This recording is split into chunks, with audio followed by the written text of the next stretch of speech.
Le bilan des encaissements. En fin de journée ou en fin de semaine, vous voulez toujours savoir ce que vous avez encaissé, alors ce sera l'objet de ce tutoriel. Nous sommes dans le module scolarité et nous allons cliquer ici sur état et stats. Ensuite, nous allons dans la partie écolage cliquer ici sur bilan des encaissements. Lorsque nous cliquons dessus, le logiciel va déjà nous donner les encaissements qui ont été faits pour la journée. Tout en haut, nous avons un ensemble de filtres qui vont nous permettre de sélectionner précisément ce que nous voulons. Puisque ça a d'abord affiché le bilan des encaissements de la journée, ça veut dire que ici, dans la date de début, c'est la date de la journée qui a été mise là, et dans la date de fin, c'est aussi la date de la journée. Mais si nous voulons le bilan de la semaine, nous allons simplement cliquer là et prendre là début de la semaine. OK. Et nous cliquons aussi ici, nous prenons là la fin de la semaine. Et après, nous pouvons choisir d'autres éléments, par exemple la banque, l'opérateur qui effectue l'opération, ou bien une salle de classe en particulier pour laquelle nous voulons voir le bilan des encaissements. Nous cliquons ensuite sur rechercher. Bien, lorsque nous avons le bilan, nous pouvons cliquer ici sur imprimer le résultat.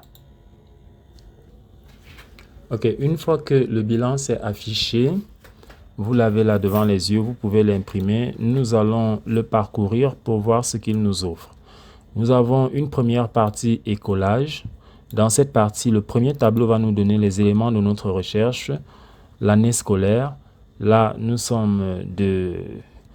avons choisi comme date de début le 27 juillet 2026 et date de fin, voilà, le 31 juillet 2026. Ensuite, nous avons un tableau qui va résumer un peu tous les encaissements qu'il y a eu. Donc, inscription, nous avons le total. Première tranche, nous avons le total, ainsi de suite. Cela va aussi être résumé par institution où l'argent a été encaissé, si nous avons des banques ou alors si l'argent est encaissé à l'école. À la fin ici, nous aurons le total des encaissements et nous aurons le total des annulations. Le petit tableau sur la droite, c'est le nombre d'encaissements non annulés et le nombre d'encaissements non annulés, c'est-à-dire les reçus qui n'ont pas été annulés.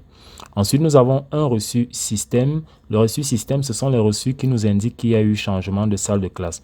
Nous vous avons montré dans le tutoriel sur les changements de salle de classe que lorsqu'une classe est changée, le système va produire un reçu qui va appeler reçu de régularisation. En bas, nous avons un autre tableau qui va maintenant nous détailler tous les reçus. Et nous aurons ici tous les reçus qui ont été réalisés entre ces deux dates que nous avons sélectionnées. Nous aurons donc chaque élève qui est passé pour faire un paiement. Nous avons le montant qui a été payé sur cette colonne. Et ensuite, nous avons la division de ce montant-là par tranche. À la fin, nous avons l'opérateur qui a effectué et la banque où ça a été encaissé.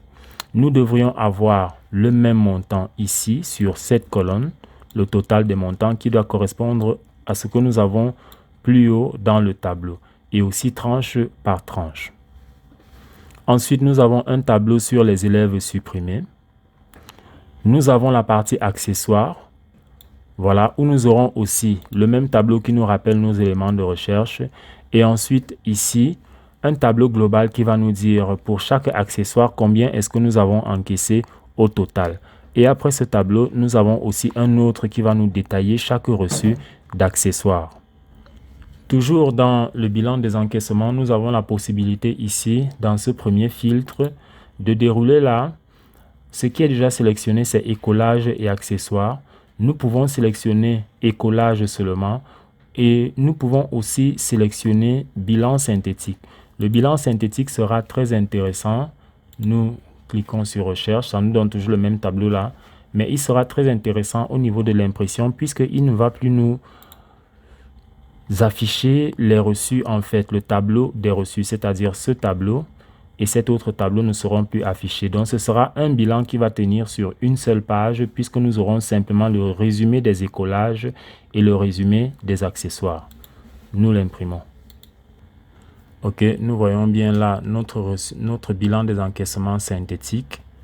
Voilà, qui n'a que deux parties, la partie écolage et la partie accessoire. Voilà, et nous avons ici un total des deux parties. Merci d'avoir suivi ce tutoriel.